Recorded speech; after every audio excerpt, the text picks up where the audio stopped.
বাইরে যে গরম পড়েছে, তো আইসক্রিম এরকম ঠান্ডা ঠান্ডা আইসক্রিম হলে প্রাণটা এমনিতেই ভরে যায়। আর তারপরে যদি আইসক্রিমটা নিজের হাতে তৈরি করা হয় তাহলে তো কোনো কথাই নেই। আসসালামু আলাইকুম, welcome back to my channel Piya kitchen. বরাবরের মতো আবারও চলে আসলাম আপনাদের সঙ্গে নতুন একটি রেসিপি শেয়ার করার জন্য। তো বন্ধুরা, আজ কিন্তু আমি যে না পারে কিছু সেও কিন্তু আইসক্রিমটা এভাবেই তৈরি করতে পারবেন। আজকে যদি আমি যেভাবে আইসক্রিমটা তৈরি করব, এভাবে যদি টিপসগুলো ফলো করে করেন তাহলে আপনিও আমার মতো এরকম সফলতা পাবেন প্রথমবার আইসক্রিমটা এভাবে তৈরি করাতেই। তো বন্ধুরা দেখুন আমার আইসক্রিমটা কতটা স্মুথলি কত সুন্দর হয়েছে। এখানে কিন্তু আইসক্রিমে কিন্তু যে অনেক সময় আইসক্রিমে বরফ জমে থাকে, তো দেখুন এখানে কিন্তু কোনো বরফও হয়নি, আমি জাস্ট ফ্রিজ থেকে বের করেই কিন্তু আমি এখানে কেটে কেটে নিয়েছি। তো দেখুন আইসক্রিমটা অনেক সুন্দর হয়েছে, দেখতে যেমন সুন্দর হয়েছে খেতে কিন্তু দারুণ হয়েছে। তো আপনারা চাইলে কিন্তু এভাবেই কিন্তু ঘরে তৈরি করতে পারবেন। তো আজকে আমি ঘরে থাকা উপকরণ দিয়ে আজকে আইসক্রিমটি তৈরি করব। এই আইসক্রিম তৈরি করতে কোনো আইসক্রিম পাউডার লাগবে না, কিছুই লাগবে না। আপনারা খুব সহজভাবে আইসক্রিমটা তৈরি করে নিতে পারবেন। তাহলে ভিডিওটি না টেনে শুরু থেকে শেষ পর্যন্ত দেখবেন এবং লাইক কমেন্ট শেয়ার করে চ্যানেলটিকে সাবস্ক্রাইব করে পাশে। তো বন্ধুরা দেখুন এখানে আমি 4 টেবিল চামচের মতো গরম দুধ নিয়ে নিয়েছি, আর এখানে 1 চিমটির মতো স্যাফরন দিয়ে দিয়েছি। এটা কিন্তু স্যাফরনও বলে আবার জাফরানও বলে। তো এটা যে দিতেই হবে আইসক্রিমে এমন কোনো কথা নেই, যদি ঘরে থাকে তাহলে দিবেন, আর না থাকলে দেওয়ার দরকার নেই। এটা দিচ্ছি এই জন্য আইসক্রিমের কালারটা একটু হালকা একটু ঘিয়ে ঘিয়ে টাইপের হবে। দেখবেন বাজারে থেকে আমরা যে ভ্যানিলা আইসক্রিমগুলো খাই এটা কিন্তু একদম পুরো সাদা হয় না, কালারটা একটু চেঞ্জ আসে, একটু ঘিয়ে ঘিয়ে কালার আসে, মানে অর্থাৎ ক্রিম কালারের মতো আসে। এই জন্য কালারটার জন্য শুধু এই স্যাফরনটুকু দেওয়া, আর চাইলে কিন্তু এটা নাও দিতে পারেন, থাকলে দিবেন, না থাকলে প্রয়োজন নেই দেওয়ার। আর এখানে দেখুন একটি বাটিতে, ছোট একটি বাটিতে আমি হাফ বাটিরও একটু কম কম পানি নিয়ে নিয়েছি, আর এখানে আমি উঁচু উঁচু 2 চা চামচ আমি কর্নফ্লাওয়ার গুলিয়ে নেব। তো এই কর্নফ্লাওয়ারটা মাপ দিলে কিন্তু টেবিল চামচের 2 চামচ হবে। যদি কাটা কাটা চামচ নেন তাহলে টেবিল চামচের 2 কাটা চামচ কর্নফ্লাওয়ার হবে। আর আমি এখানে যেহেতু উঁচু উঁচু 2 চা চামচ নিয়েছি, তো মাপটা কিন্তু এরকমই আসে। তো আপনাদের এটা বুঝিয়ে দিলাম।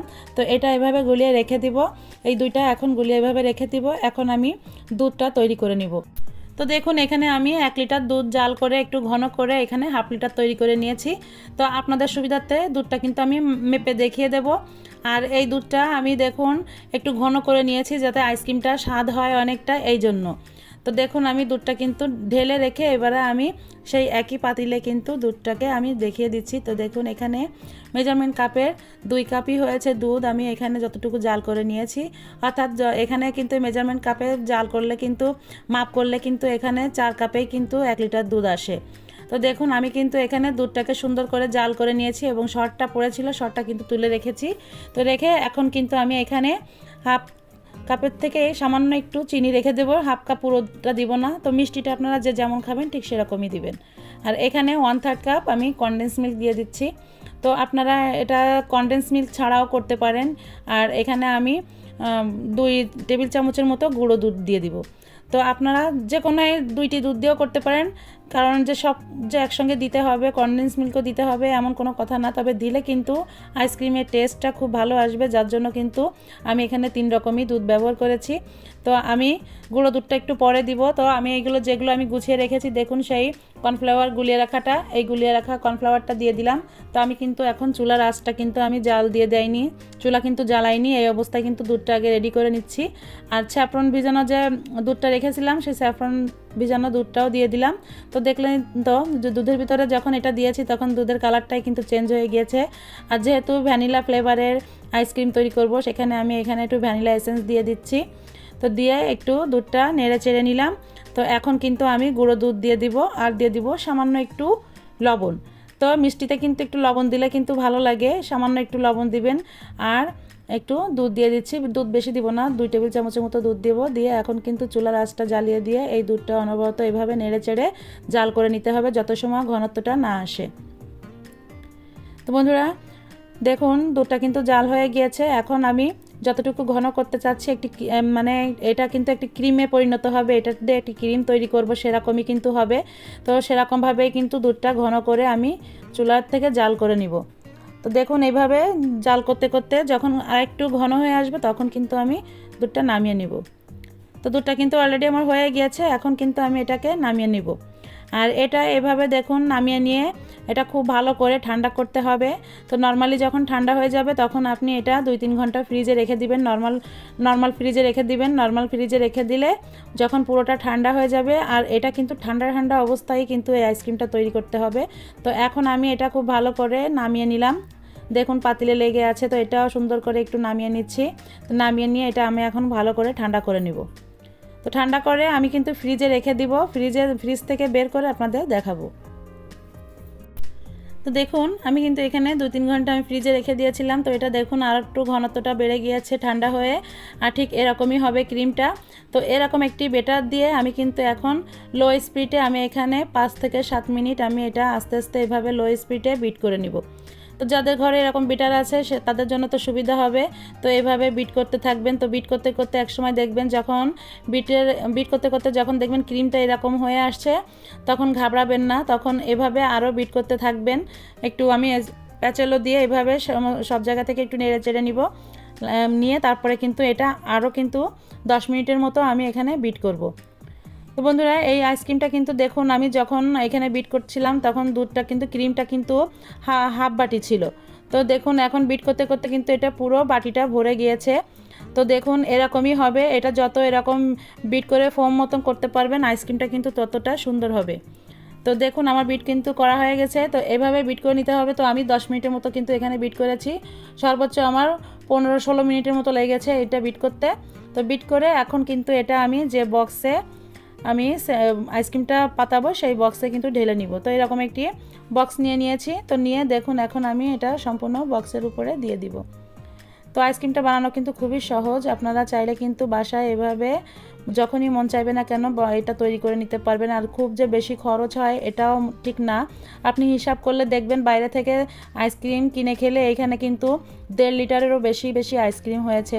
তো এই 1.5 লিটার আইসক্রিম যদি আপনি বাইরে থেকে কিনতে যেতেন তো আপনি হিসাব করে দেখেন কত টাকা খরচ হতো। কিন্তু দেখুন এই টাকাটা কিন্তু পুরো লাগছে না আপনি যদি এখানে এইভাবেই যদি বাসায় তৈরি করে খান, তো কত সুবিধা না। তো দেখুন আমি এখানে একটু দেখা সৌন্দর্যের জন্য একটু এখানে কাঠবাদাম কুচি করে নিয়েছি, সেটা উপরে দিয়ে দিলাম,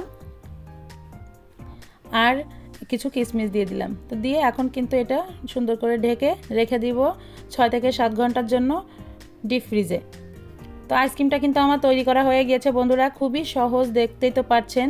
তো এইভাবেই কিন্তু আইসক্রিমটা হয়ে যাবে। এখন আমি এটা এভাবে ঢেকে ডিপ ফ্রিজে রেখে দিব 6 থেকে 7 ঘন্টার জন্য। তো দেখুন আমি 7 ঘন্টার একটু বেশি হয়ে গিয়েছে।